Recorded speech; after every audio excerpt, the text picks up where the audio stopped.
And as we're talking that, I wanted to kick off today and just talk a little bit about what I am observing, witnessing, and experiencing in the marketplace.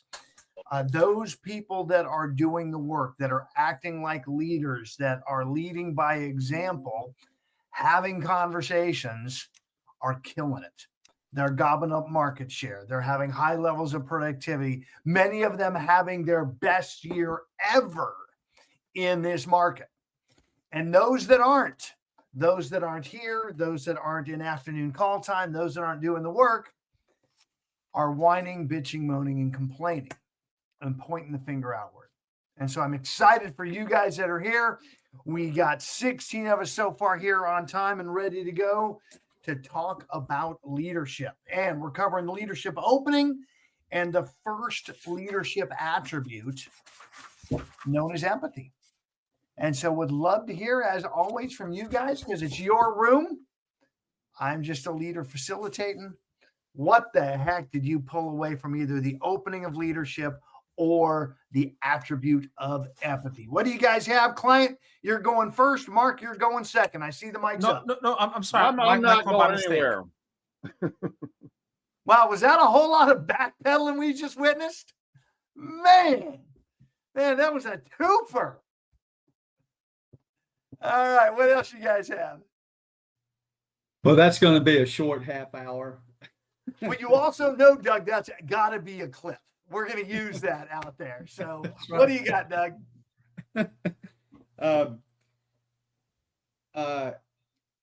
The attributes of a leader. I thought it was really interesting that he just clearly listed them out right at the beginning of this whole section here on page 159. I thought this was a really good list. I would have put something different here, but he said great leaders are trustworthy, they listen, and they care. They're selfless, authentic, and accountable. That is a great definition of leadership, but I would have put inspiring, but that's to me what leaders do. But I think it's good for us to be able to think of things like this and add on to it in our own thoughts about what this really is, how we can self-define things and get some clarity on it. So I thought that was a really good list. And then he mentions in here that the only one of those that is not an attribute is listening. That's a skill. And listening for a leader is critical, because if you're not listening to your people, then you're basically dragging them. You're not leading them. So the listening piece is so key, Doug, and I'm just grateful that you jumped in on these key components, which aren't necessarily the attributes yet. You know, some of them tie into the attributes for sure that he defines, and this ability of selfless, authentic, and accountable. It's why I've always tied into the concept of leaders eat last. In fact, in my decision to make the move over here to EXP, I had a number of people that were talking to me about coming over, and one in particular that I was about to name. When the market shifted in 2020 because of COVID and everybody panicked, I watched him take somebody that really mattered to me that he hired on 90 days earlier and cut her loose because he was going to take all the coaching to make sure his family ate first. And that was a defining moment for me on who I was going to pick, because leaders always eat last. And here's the big kind of break I put, and I see in a number of places. Leaders lead, and they lead because they have followers. Anybody with a title, anybody with a rank that is using that to quote lead, they are managers. They are not leaders, and it is a radically different activity. Client, your mic's up. What do you got? So I like what you said. That makes a lot of sense. And the thing that just punched me at the beginning, it says leadership is not a position. Wow. We have life so twisted. We say because someone has been elected to an office, they're a leader. Someone leads a company, they're a leader. This says otherwise. He said his rank made him a boss, not a leader. For me, that's mind blowing. I am one of the deacons in my church, and we're facing some challenges in regards to numbers. And I had a conversation with the pastor yesterday, and I basically determined in order for us to grow, I gotta grow. I gotta make it. And that's the most challenging thing, because when you hold up that mirror, man, you see your dimples and you see your spots and you see your pimples and you see your balding head. You see all this stuff and you're like, is this what I have to work with? Wow. But it's what you have to work with. So this looking of internal is the most challenging thing for me. But if I want to do that, that mirror has to be facing me. And I want to add one other nugget to what we've been talking about here on leaders and what you just put in the room, client, because I'm a firm believer as well that leaders, I heard inspire from Doug. I would also add invite. Part of leading is inviting people to the path that will help them. So I'm going to challenge you, client. How many pastors, how many deacons have been showing up in this room, this broker agnostic and industry agnostic room, to grow themselves so they can grow their organization? And by the way, I'm talking to client, and I'm talking to all of you. Everybody in this room knows someone who is a business owner, an aspiring leader, who absolutely could benefit from being here and from committing to be here every day for just 30 minutes. Have we been taking the time to reach out and invite them? Have we been acting like a leader by taking initiative? There's another one. They invite, they take initiative. Leaders don't wait. That's pretty awesome. Carrie, what do you got? I was just going to say, as empathy and real estate, that empathy would be like, if you've gone through any of the real estate issues, through buying, like if you're a buyer or seller, if you've gone through bankruptcy, if you've gone through whatever, those are things that you can relate to. Those are things you have feelings for because you've already been through them. So that's what empathy is being able to really stand in that person's shoes and know what they're feeling at that moment. So kind of side note, even if pretty much anything you do and you are talking to somebody else, that's how you go through it. So for every piece of crap and every piece of great you go through, you're building empathy for somebody else. Well, empathy in yourself, but being able to have it for others. Well, and you're absolutely right, Carrie. That is spot on. That everything you've experienced, the emotions you go through, are giving you an opportunity to now use that experience to understand someone else at a deeper level. Not just sympathize with them, to really understand. And guys and gals, since you're all mainly residential real estate agents here, every single residential real estate transaction, minus a few, have something else going on in the person's life that's highly emotional. A marriage, a divorce, additional children coming to the family, children going off to college, a parent coming into the house because they no longer can take care of themselves. There's so many things that are an emotional, personal life change that makes us now motivated to make a real estate change. And you guys should figure those out and be aware of them right out of the gate, which also means you have to have enough leadership and empathy to ask the questions, to figure out what's really going on under the surface.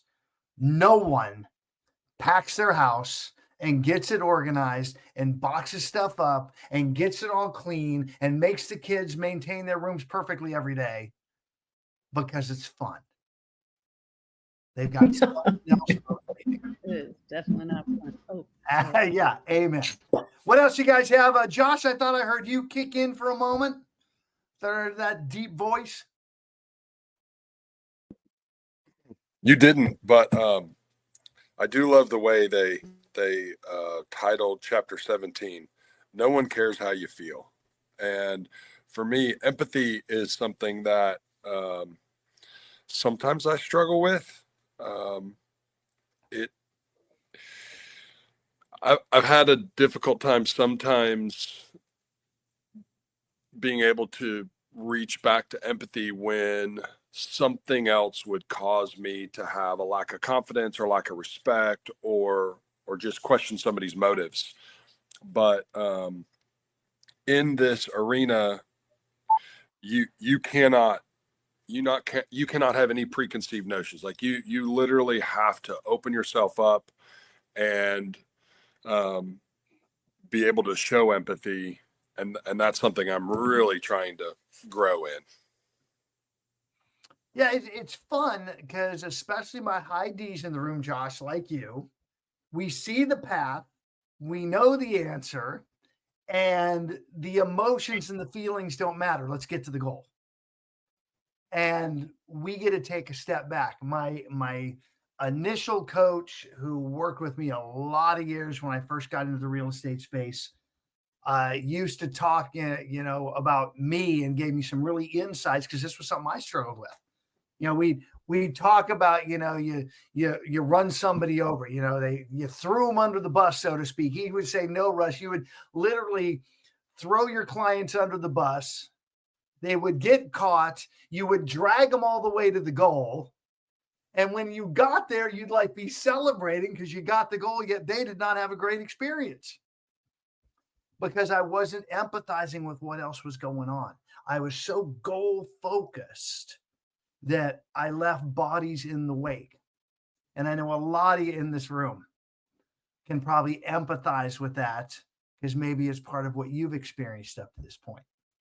So focused on getting there that the people don't matter in the moment as much as they should. And building this muscle of empathy is going to help with that. Jeanette, what do you have, my dear? Well, just a couple of weeks ago, I had my meltdown.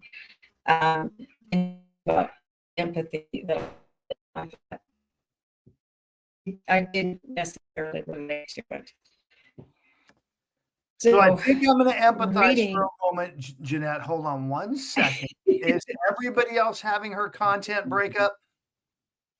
So I'm empathizing with your technology right now, Jeanette. Been there, done that. So I think that maybe why Doug stepped out of his room. I was watching. So hold that thought and make a note so you don't lose it because I want to come back to you and I want us all to be able to hear your amazing insights. So pause it for now. And who else in this world? Also do a speed test, Jeanette. Just check that. What else you guys have that you pulled out of this content?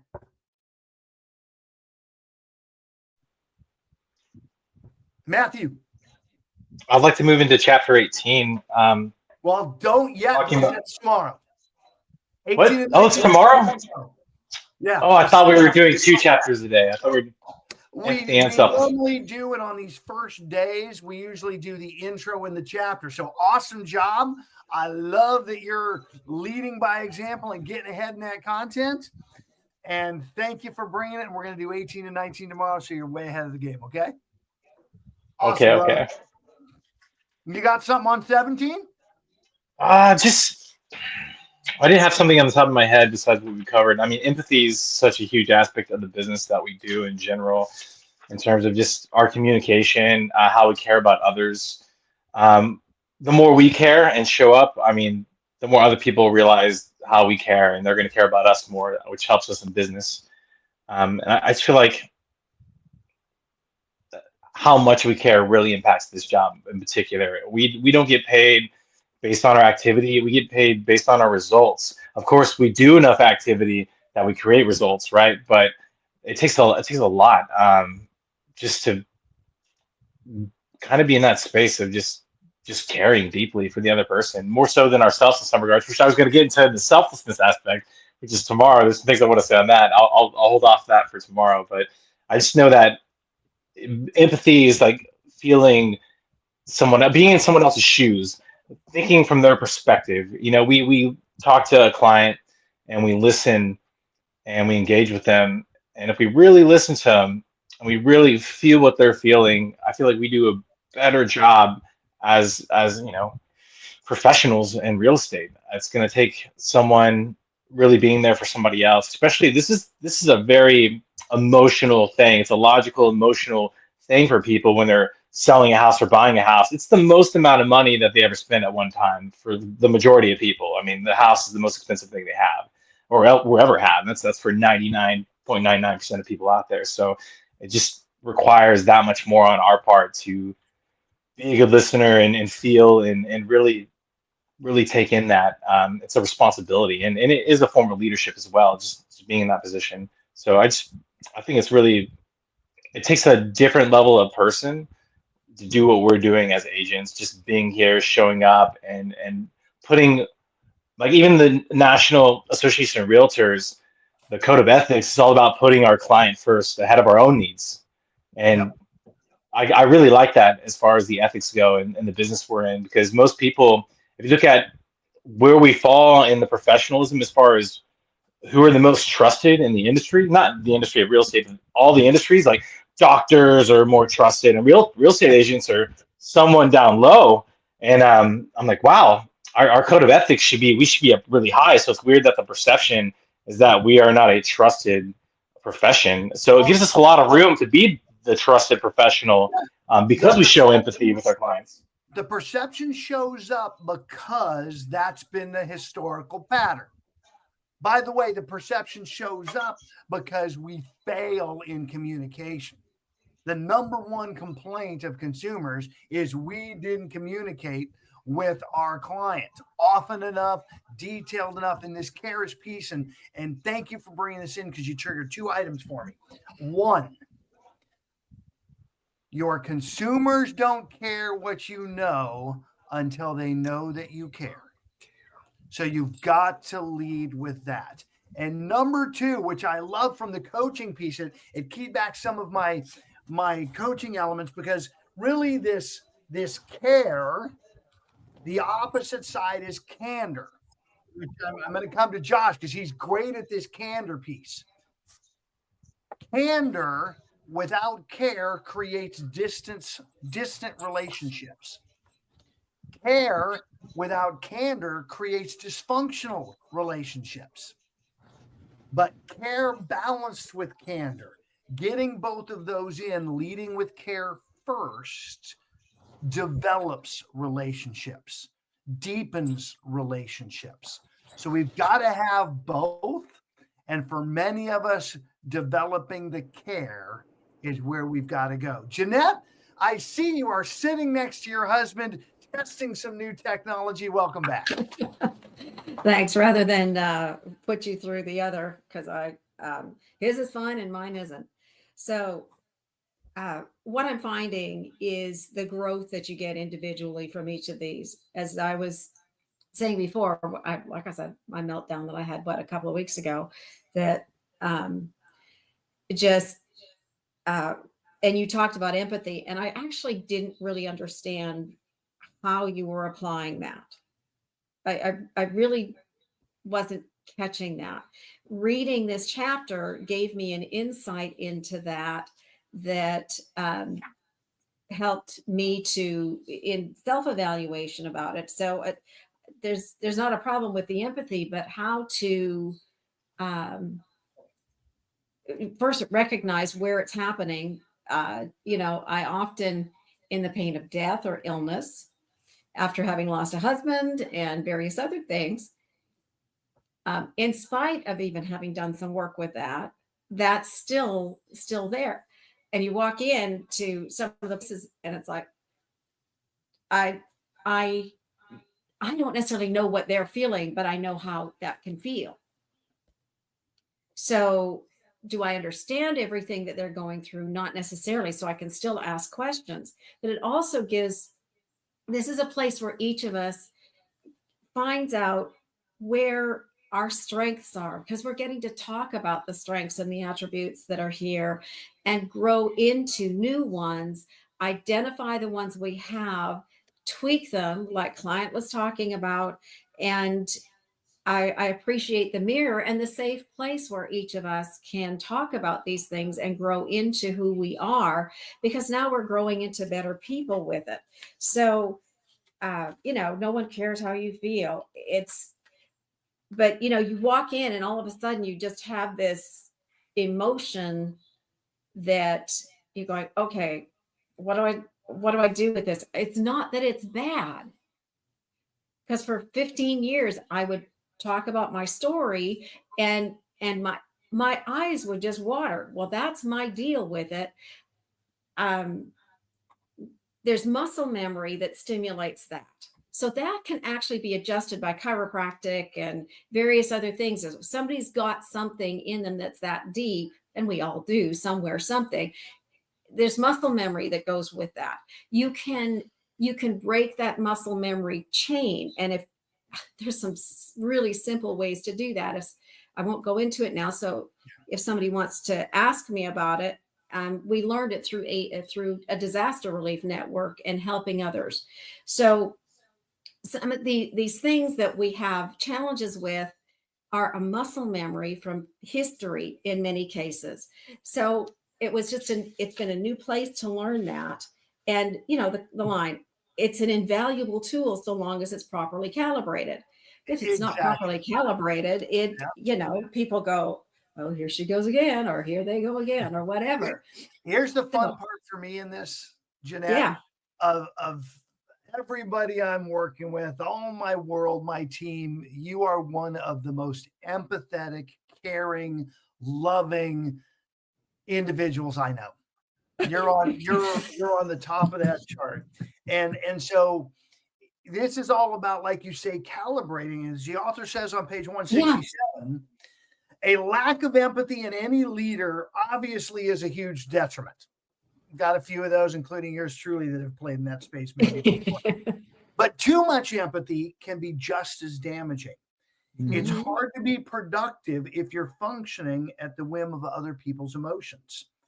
And because empathy is typically focused on the feelings of an individual or maybe a small group, employing too much can make others with different feelings feel dismissed. So too much empathy can negatively affect logic, non-emotional decision-making, a critical skill when leading big, diverse groups. And so we just need to take this in, keep it in our quiver that we know this is where we're going to potentially make some adjustments. And it's all of us. We all get to get better. Client, then carry. Go. Hey, first of all, Doug, I want to commend you. You did not see what I saw. When Janet was talking, you didn't just listen. You literally turned to her and saw what she was saying and listened to that. That was a great husband move that I appreciate, and I'm going to take from that. So I just want to lift you up and say, I noticed that. I see you. Thank you. I appreciate that. Second, I think we just blew past this. 164, emotional contagion. Watching someone in a heightened emotional state causes physiological changes in the observer. We have the ability to impact others simply by changing our emotional, empathetic state. If you want to give energy to your room, act energetic. We are mirrors of each other. Like it or not, it is what it is. So if I want my house to run a certain way, I need to be that initial spark that is reflected back. And now we start working. That's one thing I took from that. And I also took from it that empathy can't be faked. It is what it is. You can try all you like, But if people don't see that you really care, it will come through. There's nothing you can do to fake it for long. Amen. Amen. It's visible when it's fake, and it's worse than just being non-empathetic. And I love that you brought in those mirror neurons. How we actually have parts of our brain that automatically connect. And so you're right. In a room, if you're pouring into that room of 10 people, you're going to get tenfold back. You've got to be the leader. Carrie, you had something else to add? I was just going to say something like, so empathy is different from people pleasing, which would be more toxic. Empathy is a healthy, learned attribute. And there are times when we kind of mix the two or whatever. So, but that's a total life lesson, something you have to go through to really understand and be able to separate them. But their empathy is, they kind of go together, but not. So that's all I was going to say. Well, that's a perfect analysis of empathy. Is the understanding, the connection, the hearing, the relation emotionally. People pleasing is the action you take. And it's not a good action. We see even some folks maybe in the public domain right now that have history, many, many years of just saying what the people in front of them want to hear. People please, people please, people please, people please. Right. And To get what they want. Not going to get you where you want to go. That's why politicians that's why politicians, a lot of us consider them fake of exactly what you just said. Fake empathy. Excellent. I saw a couple other hands go up and or mics go hot. Who else wants to bring us home?